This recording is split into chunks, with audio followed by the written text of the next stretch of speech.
দেখছো কি সুন্দর বেকড হয়েছে। আর এই দেখো রাত্রেবেলা কটা অবধি জেগে জেগে বাড়ির লোক কাজ করছে। এই দেখো আমার বাবা ফন্ডেন্টের রাখি বানাচ্ছে।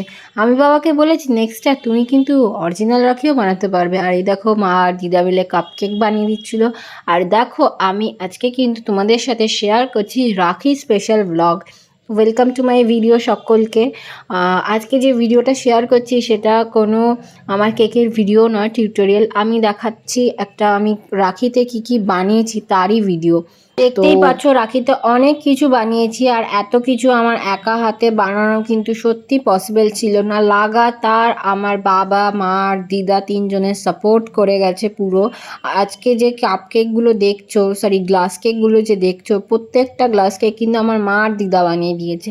আর বাবা কিন্তু প্রচণ্ড হেল্প করে ডেলিভারি দেওয়ার ক্ষেত্রে, এবং ছোটোখাটো টুকটাক যেমন দেখলে ফন্ডেন্ট বানিয়ে দিচ্ছিল রাখির।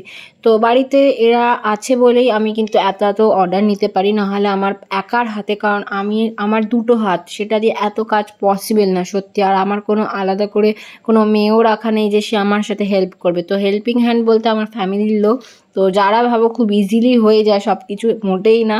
অনেক রাত জেগে জেগে কাজ করতে হয়, সারা দিন চলে যায়, খুব একটা ইজি না। তারপরেও তোমরা বলো কেন এত দাম নিচ্ছ, ওভার হাইপড। আমি কিন্তু সত্যি দাম বেশি রাখি না, যেটুখানি হয় সেটুখানি। যারা আমার কাস্টমাররা মার্কেট ঘাটে তারা জানে যে আমার দামটা কতটা রিজনেবল।